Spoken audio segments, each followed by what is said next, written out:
Morning students. आज का हमारा टॉपिक है कुषाण वंश। मौर्य साम्राज्य के पतन के बाद आने वाले विदेशी आक्रमणकारियों में कुषाणों का महत्वपूर्ण स्थान रहा है। इस जाति ने भारत की राजनीति पर अपना प्रभाव छोड़ा और यहाँ की कला और संस्कृति में अपना महत्वपूर्ण योगदान दिया। इसी कारण भारतीय इतिहास में कुषाणों का महत्वपूर्ण स्थान रहा है। अगर हम इनके परिचय की बात करें कि कुषाण कौन थे और ये कहाँ से भारत आए, तो इसका सबसे पहले उल्लेख हमें चीनी ग्रंथों में मिलता है। चीनी इतिहासकारों के अनुसार कुषाण लोग यूची जाति की शाखा थे और मध्य एशिया में रहते थे। कालांतर में हूण नामक लड़ाकू जनजाति ने इन्हें मध्य एशिया से खदेड़ दिया और यह खानाबदोश जाति संघर्ष करती हुई भारत आई। इनका पहला महत्वपूर्ण शासक है कुजुल कड़फिश, जिसके नेतृत्व में कुषाणों में दृढ़ राजनीतिक चेतना पैदा हुई। इसके नेतृत्व में कुषाणों ने हिंदू कुश पार किया और पार्थियन प्रदेशों पर अपना अधिकार कर लिया। कालांतर में इसका राज्य सिंधु नदी तक फैल गया। इसके साम्राज्य में बैक्टीरिया संपूर्ण वर्तमान अफगानिस्तान, ईरान का पूर्वी भाग और भारत के उत्तर पश्चिम सीमा के कुछ प्रदेश शामिल थे। इसने महाराज, महंत और महाराज अधिराज जैसी उपाधियों को धारण किया। इसके कुछ सिक्के तांबे के मिले हैं जिन पर इसकी महाराज अधिराज की उपाधि का अंकन है। इसका महत्वपूर्ण उत्तराधिकारी हुआ विम कड़फिश, अर्थात कुजुल कड़फिश के बाद दूसरा महत्वपूर्ण शासक था विम कड़फिश, जिसने भारत में संपूर्ण पंजाब, उत्तर प्रदेश में मथुरा और बनारस तक के क्षेत्रों को जीत लिया। इसने भारत में कुषाणों की सत्ता का विस्तार किया और बड़ी मात्रा में सोने के सिक्के चलवाए। इसके बाद कुषाणों ने सोने और तांबे के सिक्के जारी किए। यह शैव मत का अनुयायी था। इसके कुछ सिक्कों पर शिव, नंदी और त्रिशूल की आकृतियाँ मिलती हैं। इसी से ज्ञात होता है कि ये शैव मतावलंबी था। इसने बहुत सारी सोने की स्वर्ण मुद्राएं जारी की, जो शायद उसने रोम से प्राप्त होने वाले सोने से बनवाई थी। इसने महेश्वर की उपाधि भी धारण की और इसके समय में भारत और रोम के व्यापारिक संबंध काफी विकसित हुए। कुषाण वंश का तीसरा महत्वपूर्ण शासक है कनिष्क, सम्राट कनिष्क, जिसका समय 78 ईस्वी पूर्व के लगभग माना जाता है। सम्राट कनिष्क एक महान भारतीय सम्राट था और कुषाण वंश का सबसे प्रतापी और प्रभावशाली शासक रहा। हिंसा के विवरण और चीनी ग्रंथों से कनिष्क के बारे में हमें महत्वपूर्ण जानकारी मिलती है। इतिहास में कनिष्क का नाम दो कारणों से प्रसिद्ध रहा है। पहला, उसने 78 ईस्वी में एक संवत चलाया जिसे हम शक संवत के नाम से जानते हैं, जो आज भी भारत सरकार के द्वारा प्रयोग में लाया जाता है।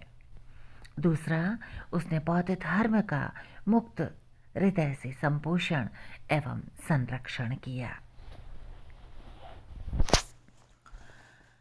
इसके समय में कश्मीर के कुंडल वन में वसुमित्र की अध्यक्षता में चौथी बौद्ध संगीति का भी आयोजन हुआ।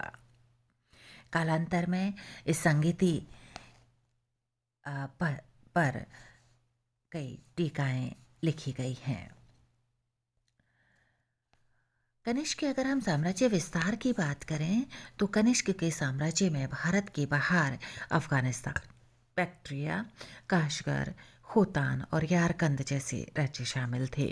अभिलेखीय साक्ष्यों से भी इस बात की जानकारी मिलती है कि कनिष्क का अधिकार आधुनिक उत्तर प्रदेश, पंजाब, उत्तर पश्चिमी सीमा प्रांत और सिंध के उत्तर में भागलपुर राज्य तक था। इसके बहुत से लेख हमें मथुरा से प्राप्त हुए हैं, जिससे स्पष्ट होता है कि मथुरा पर उसका अधिकार था। कनिष्क की प्रथम राजधानी पेशावर थी और संभवतः दूसरी राजधानी मथुरा थी। कनिष्क ने कश्मीर को भी जीता और वहाँ पर कनिष्कपुर नामक नगर बसाया। साथ ही उसने काशगर, यारकंद और खोतान पर भी विजय प्राप्त की। महास्थान में पाई गई सोने की मुद्रा पर कनिष्क की एक खड़ी हुई मूर्ति का अंकन है। इसके अलावा मथुरा से भी कनिष्क की एक प्रतिमा प्राप्त हुई है, जिसमें उन्हें घुटने तक जोगा और पैरों में भारी जूते पहने हुए दिखाया गया है।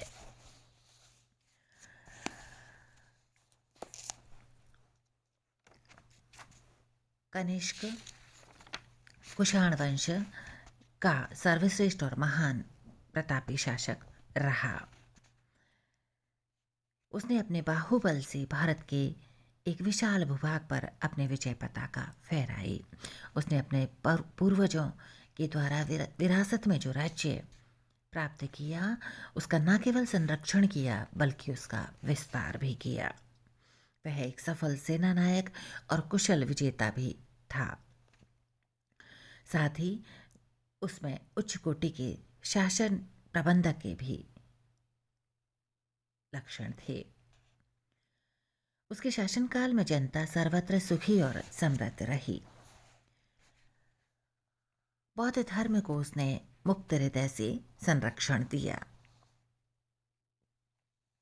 बौद्ध धर्म के इतिहास में भी अशोक की भांति कनिष्क का गौरवशाली स्थान है। महायान को उसने राजधर्म घोषित कर राज्याश्रय प्रदान किया।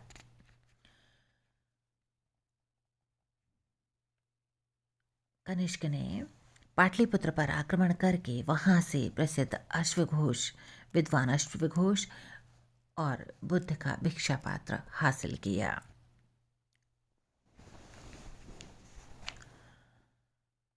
कनिष्क के दरबार में पार्श्व, वसुमित्र और अश्वघोष जैसे बौद्ध दार्शनिक विद्यमान थे। वह साहित्य का भी संरक्षक रहा। साहित्य और कला को उसने संरक्षण प्रदान किया। अशोक की भांति वह कलानुरागी और भवन निर्माता भी रहा। कुषाण वंश का अंतिम शासक था वासुदेव। ये कुषाण वंश का अंतिम शासक रहा।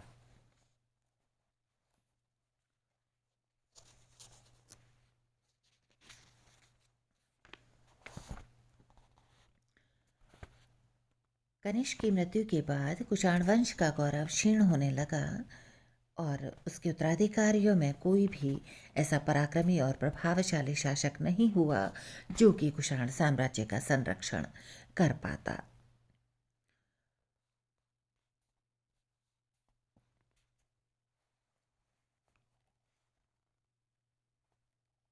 आज के इस वीडियो में इतना ही।